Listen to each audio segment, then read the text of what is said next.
আমার তো button mobile, আমি কি অনলাইনে ব্যাংক ব্যালেন্স চেক করতে পারবো? যারা বাটন মোবাইল সোনালী ব্যাংকের অ্যাকাউন্ট আছে তারা কিন্তু এখন অনলাইনে ব্যালেন্স চেক করতে পারবেন এবং সর্বশেষ বেশ কিছু ব্যাংক স্টেটমেন্ট অর্থাৎ 7 কর্মদিবসে যে লেনদেন হয়েছে বা 7-8টি ব্যাংক ট্রানজ্যাকশন আপনি কিন্তু অনলাইনে চেক করতে পারেন। তো আমরা আজকে দেখবো যে অনলাইনে কিভাবে বাটন মোবাইল যাদের তারা অনলাইনে কিভাবে ব্যাংক ব্যালেন্স চেক করবেন এবং ব্যাংক স্টেটমেন্ট চেক করবেন। চলুন স্ক্রিনে চলুন দেখা যাক। প্রথমে আইবিআর সোনালী ব্যাংক লিখে গুগল সার্চ করবেন। গুগল সার্চ করার পর আপনি এরকম একটা পেজে চলে আসবেন। স্কিপ করে আপনি এখানে চলে আসবেন। এখানে মোবাইল নম্বর ইনপুট দিতে হবে। মোবাইল নম্বর ইনপুট দিয়ে আপনি সাবমিট বাটনে ক্লিক করলে আপনার বাটন মোবাইলে একটি মেসেজ যাবে, সেখানে ওটিপি যাবে। সেই ওটিপিটি আপনাকে ইউজ করতে হবে। সাবমিটে ক্লিক করলে ওটিপি চলে যাবে।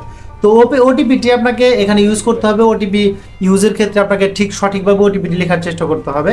তো এই যে IBR sonalibank.com.bd ওয়েবসাইট, এই ওয়েবসাইটের মাধ্যমেই মূলত আপনি আপনার ব্যাংক অ্যাকাউন্টের কত স্থিতি বা জমা আছে সেটি দেখতে পারবেন এবং ব্যাংক স্টেটমেন্ট দেখতে পারবেন। আপনার যে টাকাটি ঢুকেছে সেটি কোথা থেকে এসেছে, সে অথবা আপনি টাকা উত্তোলন করেছেন, লাস্ট বেশ কয়েকটি ট্রানজ্যাকশন আপনি এখানে দেখতে পারবেন। ওটিপিটি আপনি সঠিকভাবে লিখে জাস্ট সাবমিট বাটনে ক্লিক করবেন।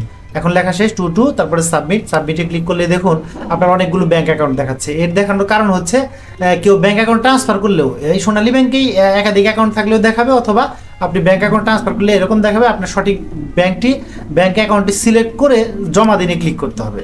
তো আমরা জমা দিনে ক্লিক করছি। ক্লিক করার পরে দেখা যাচ্ছে যে আপনাকে একটি ল্যান্ডিং পেজে নিয়ে যাচ্ছে। যাচাইকরণ সম্পূর্ণ হয়েছে বা সফল হয়েছে দেখাচ্ছে। এখন এখানে অনেকগুলো সেবা আছে, তার মধ্যে ব্যাংক অ্যাকাউন্ট বা লোন যে সেবাটি, সেখানে ক্লিক করলে আপনি ব্যাংক ব্যালেন্স দেখতে পারবেন। খুব সহজে এইভাবে ক্লিক করে ব্যাংক ব্যালেন্সটা আপনি দেখতে পারবেন। এরপরে কাসা এসএনডি, তো কাসা এসএনডিতে আপনি ঢুকবেন। কেন? এখানে কি আপনি স্টেটমেন্টটা দেখবেন, লাস্ট যে ট্রানজ্যাকশনগুলো করেছেন আপনি সেই ট্রানজ্যাকশনগুলির স্টেটমেন্ট এখান থেকে আপনি দেখতে পারবেন। ব্যাংক ক্লোজ এখানে কোনোভাবেই ক্লিক করবেন না, মিনি স্টেটমেন্টে ক্লিক করতে হবে।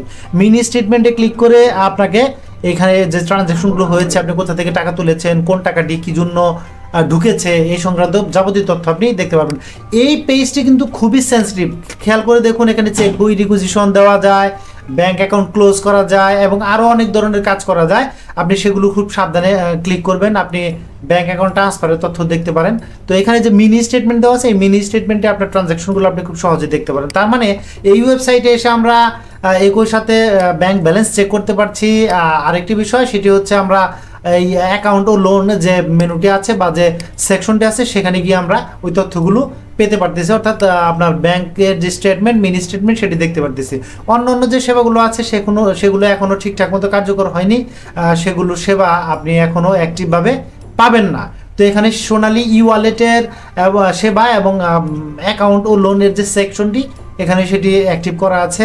আপনি অন্যান্য যে মেনু আছে সেগুলো ধীরে ধীরে পাবেন। তার মানে এখন আপনার কিন্তু স্মার্টফোনই লাগবে তা না, আপনার বাটন মোবাইল থেকেও আপনি খুব সহজেই এরকম বাটন মোবাইলের যে ওটিপি আছে সেটি ব্যবহার করে ওয়েবসাইটে গিয়েই আপনি আপনার যে ব্যাংক তথ্যগুলো, ব্যাংকের যে ইনফরমেশনগুলো, সোনালী ব্যাংকের ইনফরমেশনগুলো সেগুলো কিন্তু খুব সহজেই জেনে নিতে পারেন।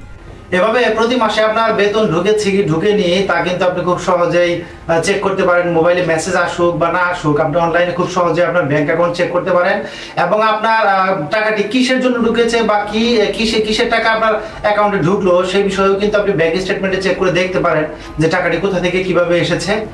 তো এই ধরনের ভিডিও পেতে আপনি চ্যানেলটি কিন্তু সাবস্ক্রাইব করে রাখতে পারেন।